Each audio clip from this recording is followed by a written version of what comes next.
ఈ ఎంసెట్ లేదా ఎఫ్సెట్లో మంచి ర్యాంక్ రాని విద్యార్థులకు బెస్ట్ ఆల్టర్నేటివ్ సిఎస్ఈఎంఏ కోర్సులు అడ్మిషన్లు జరుగుతున్నవి. నమస్తే రమ్ గారు. నమస్తే జయ.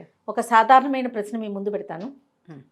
ఏయో కష్టాలు వస్తాయి, పలానా దేవుడికి దండం పెట్టుకుంటాం, అమ్మయ్య అనుకుంటాం. ఒక్కొక్కసారి మనం అనుకున్నది జరగకపోతుంది, దానికి కాస్త టైం కావాలి. నిజం చెప్పాలంటే వెంటనే దేవుడిని మార్చేస్తాం. ఈయనకి కాదు ఆయనకు మొక్కాలనుకుంటాం, అది మొక్కుతాం. అక్కడ కూడా పని కాదు.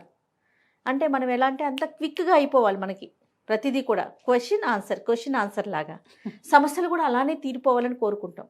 ఆయన కూడా కాదు, ఆమెకు మొక్కుకుందని ఎవరో చెప్తారు, మళ్ళీ ఆమె దాకా వెళ్తాం. పలానా దేవాలయానికి వెళ్ళండి మీకు తీరిపోతాయి అంటారు, అక్కడికి వెళ్తారు. పలానా రోజు ఉపవాసం చేయండి అయిపోతుంది, అది చేస్తారు. పలానా పూజ చేయండి, అది చేస్తారు.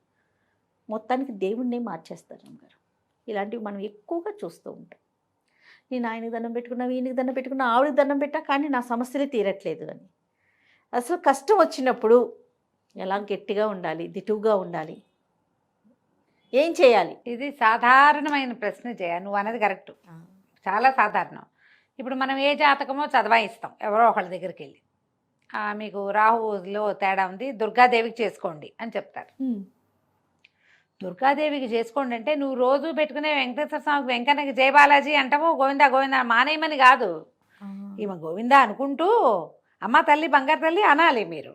మనం ఏం చేస్తాము, ఈయన్ని తూచనేసి ఆవిడ దగ్గరికి పరుగు పెడతాం. అలా కాదు. ఇప్పుడు మన సమయాల్ని బట్టి ఇప్పుడు ఏదో పని మొదలు పెడుతున్నాం అనుకో జయ, మన సిస్టమ్ ఇది, మన సిస్టంలోనే ఇలా ఉంది. ఓ పని మొదలు పెడుతున్నాం, వినాయకుడికి తొలి పూజ చేయాలి, ఇది మన సిస్టమ్.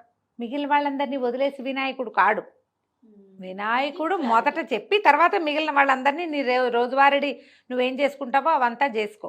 మీ ఇంట్లో పద్ధతి ఏమిటో, మీ ఊళ్ళో పద్ధతి ఏమిటో, మీ వాకిట్లో మీ సందులో ఏ గుడి ఉందో అవన్నీ చేయవలసిందే.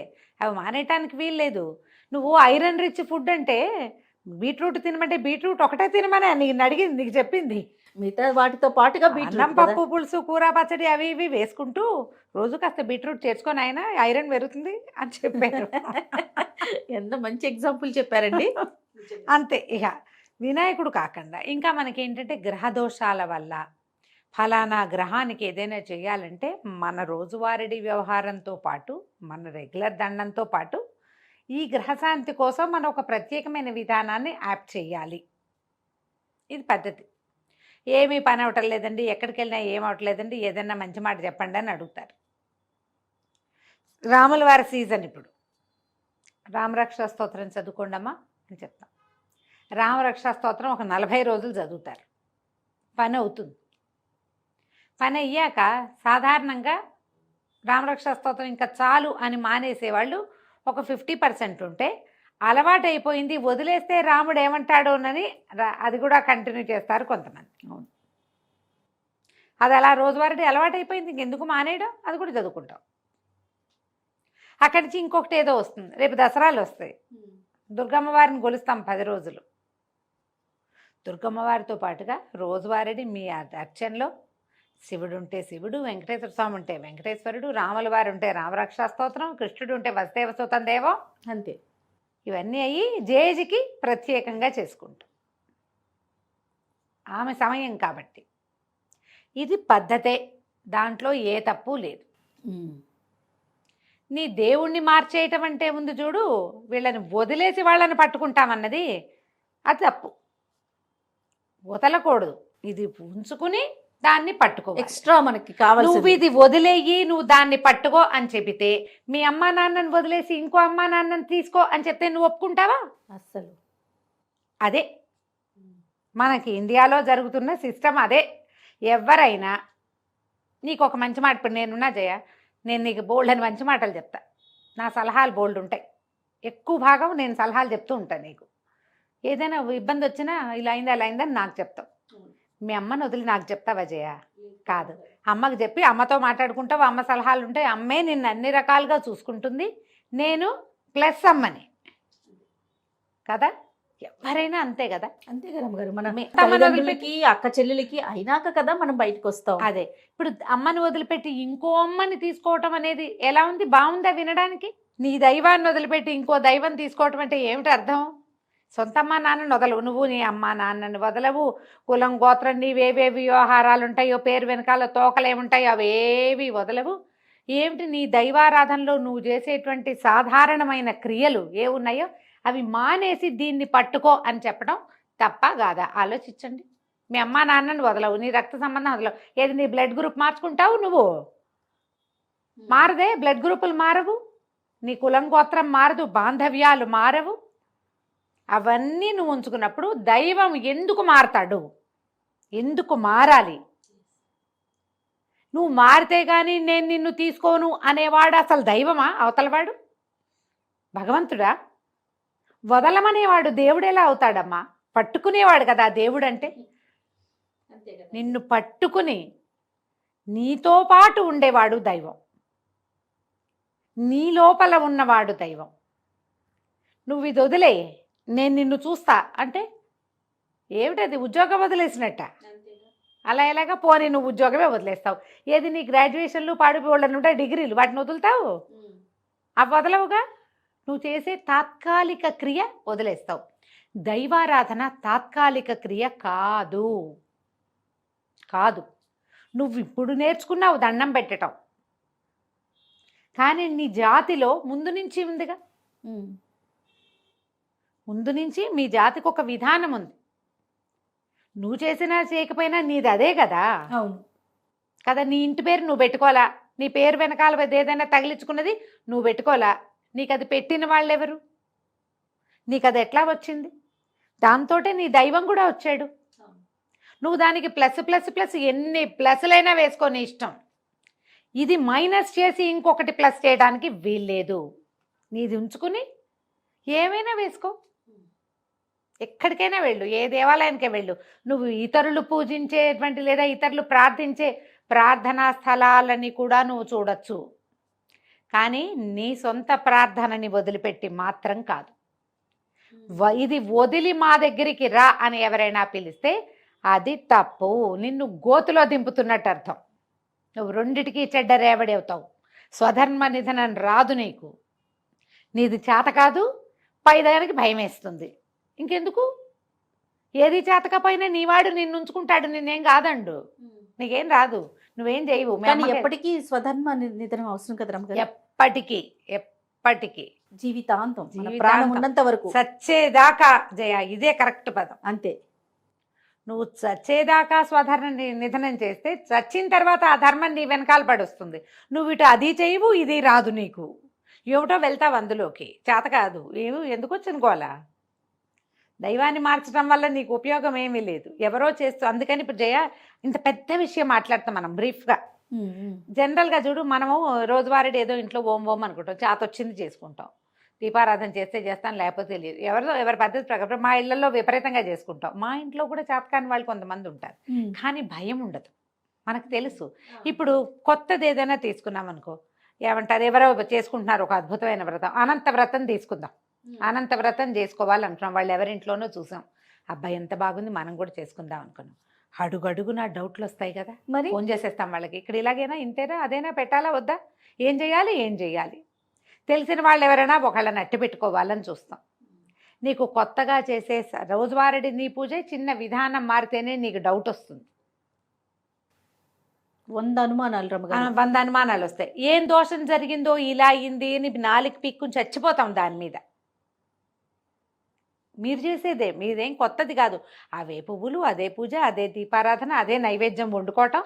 రమ్మగారు రోజు దీపం పెడతాం కదా, దానికి దీపానికి వేసే నూనె విషయంలో ఎన్ని అనుమానాలు, మీరు ఎన్ని మాట్లాడుంటారు దానికి సంబంధించి. మరి చూడండి, ఇప్పుడు మన సొంత ధర్మంలోనే మనకు పుట్టాడు అనుమానాలు ఉంటే, ధర్మం మారితే అప్పుడు ఎన్ని డౌట్లు వస్తాయి. మరి మనకిప్పుడు ఇది చేయలేము, ఇది వదిలేయమంటారు వాళ్ళు, ఇది వదిలేయాలి, నువ్వు అది పట్టుకోవాలి. ఇందులోనే నీకు తుది మొదలు ఏదో కొంచెం పర్వాలా ఒక మాదిరిగా, అది అసలు తెలియదు కదా. ఎగదీస్తే అది, దిగదీస్తే ఇది. నీ దైవాన్ని వదిలిపెట్టి ఇతర దైవాలకి పరిగెత్తద్దు. నీ దైవారాధన ఉంచుకుంటూ నువ్వు ఇంకేదైనా పూజ చేసుకోవచ్చు, ఏదైనా స్తోత్రం చేసుకోవచ్చు, ఏదైనా సమ్ అదర్ ప్లేస్కి వెళ్ళి రావచ్చు. కర్ణాటక వాళ్ళ గుళ్ళు ఉన్నాయి జయ, బోల్డ్ అని కర్ణాటకలో దేవాలయాలు. మనం వెళ్తాలా? వెళ్ళట్లేదు రమ్మగారు. వెళ్తాం. తమిళనాడులో లేవా? ఉన్నాయి. కేరళలో ఒక ముఖార్థమే కాదు, వాళ్ళు ఏమిటో చెప్తారు. మన ఆలయాలకి రావట్లా, వాళ్ళు రావట్లేదా మన అదే. దగ్గరికి? ఇప్పుడు మన ఆరాధనతో పాటుగా ఇది కూడా మనం చేస్తున్నాం. మానేసి చేద్దామన్న ఆలోచన మాత్రం చేయకండి, అది పొరపాటు. నేను చెప్పా కదా, మీరు రెండిటికి చెడతారు. ఆ రెండిటికి చెడ్డ రేవడిగా అవ్వద్దు. అంతే. మన ధర్మాన్ని మనం నిలబెట్టుకునే ప్రయత్నం చేద్దాం. దీంట్లో భాగం మనం ఎన్నైనా చేసుకోవచ్చు. పూజ పెద్దగా ఏం రాదు, ఏదో ఓం అంటాం వచ్చు, దీపారాధన చేయటం వచ్చు, చేసుకో. దీపారాధన రాదు నీకు, అలవాటు లేదు, మా ఇంట్లో అలవాటు లేదు, ఏం పర్వాలేదు, ఒక అగరబత్తి వెలిగించు, దాన్ని పెద్ద కష్టం కాదుగా. దానికి ఎన్ని ఒత్తులు వేయాలి, ముందుకు వేయాలా, దేవుడికి పెట్టాలా, దీపం నాకు పెట్టాలా, ఈ గోల లేదు కదా. ధూపం గాలి ఎటుంటే అటు వెళ్తుంది, అంతే కదా. ఇలా ఆలోచించండి. పెద్దవి ఏదో చేసేస్తే కానీ కష్టాలు తీరవు అని అనుకోవద్దమ్మా, అది పొరపాటు. అదేదో చేస్తేనే మీ కష్టాలు తీరుతుంది, దీన్ని 108 సార్లు చేయండి, దాన్ని 16 చేయండి, దాన్ని 36 సార్లు చేయండి, ఇవన్నిటికీ ఎందుకమ్మా వెళ్తారు? అవేవో ఇచ్చేసేయాలి, నీ మెళ్ళో తీసి ఇచ్చేసేయి, ప్రాణం తీసి ఇచ్చేసేయి. ఏ భగవంతుడు ఏ దైవము అలా అడగడు. భగవంతుడికి కావాల్సింది నీ ఆస్థ, నీ శ్రద్ధ, నీ వినయం, సహాయం చేసే నీ గుణం, నీ తోటి మానవుడిని మనిషిగా గుర్తించే నీ లక్షణం కావాలి దేవుడికి. ఇవి లేకపోతే నువ్వు ప్రార్థన చెయ్యి, పరిగెత్తు, ఏమీ ప్రయోజనం లేదు. వాటి వల్ల ఏం జరగదు. పెద్ద పెద్దవి పెట్టుకోవద్దు. మీకు అలవాటైంది ఏదో రోజువారీ చేసుకుంటారు, ఏవో పెద్ద ఇబ్బంది ఉంది. సింపుల్గా ఒక దేవాలయ దర్శనం చేయండి, మన రోడ్డు మన సందులో ఉన్నదే. ఓ ఆంజనేయ స్వామి ఉన్నాడు, ఓ పరమేశ్వరుడు ఉన్నాడు, ఒక అమ్మవారు ఉంది, ఓ రామాలయం ఉంది. ప్రదక్షిణలు చేయండి దేవాలయంలో. 3 నుంచి చేయొచ్చు కదా, 3 చేయొచ్చు, 9 చేయొచ్చు, 11 చేయొచ్చు, 40 చేయొచ్చు, 108 చేయొచ్చు. మీ ఓపిక, మీ శక్తి. నియమం తప్పకుండా చేస్తే ఏదైనా ఫలితాన్ని ఇస్తుంది. ఏ సమస్యకైనా సమాధానం ఉంటుంది. ఇవాళ రాకపోతే రేపు, రేపు రాకపోతే ఎల్లుండి వస్తుంది. విధి నాడు కనపడిన చంద్రుడు తదినాడు తనంతట తనే కనిపిస్తాడు. ఇవాళ లేడు, అమావాస్య నాడు అసలు లేడు, పాడ్యం నాడు కనపడ్డు, విధి నాడు లేడు, తదినాడు కనపడతాడమ్మా తప్పకుండా. ప్రతిదానికి సమాధానం ఎక్కడో ఒక చోట కాలమే సూచిస్తుంది. ఆ కాలం కోసం వేచి ఉండండి. ఆ కాలం కోసం వేచి ఉండేటప్పుడు మీరు డెస్పరేట్గా అయిపోకుండా ఉండడానికి దైవారాధనని తోడు చేసుకోండి. దానికి ఏవో పెద్దవి చేసేయాలని, ఎక్కడికో వెళ్ళాలని అనుకోవద్దు. సమీపంలో ఉన్న దేవాలయానికి వెళ్ళినా కూడా మీకు సమాధానం లభిస్తుంది. ఏదైనా పెద్ద స్తోత్రం తీసుకొని దాన్ని 108 సార్లు చదవాలి, పొద్దున సగం, మధ్యాహ్నం సగం, రాత్రి సగం చదివి ఇన్నిసార్లు చదివితేనే కానీ నాకు నిష్కృతి లేదని భావించి ఇలాంటి మాటలకి పడద్దు. ఒట్టి రామనామ, శ్రీరామ జయరామ జయ జయరామ అనుకున్నా, ఒట్టి శ్రీరామానే అనుకున్నా, మీకు పనిచేస్తుంది. శ్రీ అనకండి, శ్రీమాత్రే నమః అంటారు ప్రతి వాళ్ళు. ఇప్పుడు శ్రీమాత్రే, శ్రీ ఏమిటి మీ తలకాయ? అసలు శ్రీ అనేది ఒకటి ఉందా అక్షరం? అందరూనమ్మా. అమ్మో, ఇన్ఫ్లుయెన్సర్లను కూడా నేను కొనుక్కొని ఇవి ఇన్స్టాలో చూసిందా, శ్రీమాత్రే. శ్రీ ఏమిటమ్మా? శ్రీ ఇంగ్లీష్ ఏడుస్తున్నావా? మనం తెలుగు కాదా? తెలుగు కాదా? ఇంత పరుషంగా అనకూడదేమో. తెలుగు శ్రీమాత్రే నమః అనమమ్మ. శ్రీకారానికి కూడా శ్రీ పెట్టాలా చెప్పండి? అవును రమ్మగారు. ఈ శ్రీ మానేయండమ్మా, శ్రీరామ అనుకోండి. శ్రీ శివుడిని కూడా శివుడు అంటారు. శివుడు కాదమ్మా ఆయన, శివుడు కూడా కాదు. సి కాదు, షీ కాదు, సి. మెలికసా కదా, మెలికసా కదా. ఆ మెలికసాని శాగా పలకండి. మీరు శ్రీమాత్రే నమః అంటే మీ శ్రీమాత మీ దగ్గరికి రాదమ్మా, అర్థం చేసుకోండి. ఎందుకంటే శ్రీమాత అనే ఆవిడ లేదు అసలు, ఉన్నది శ్రీమాతే, శ్రీ. ఆ శ్రీకారాన్ని సరిగ్గా పలకండి, పుట్టిగా చెప్పుకోండి. ఎక్కువ సార్లు చేయండి అమ్మా. సాధ్యమైనంత మౌనాన్ని పాటించండి, భగవద్ ధ్యానం చేసుకోండి, భగవంతుణ్ణి వేడుకునే విధానాన్ని అవలంబించండి. కానీ మార్చే విధానానికి మాత్రం వెళ్ళొద్దు.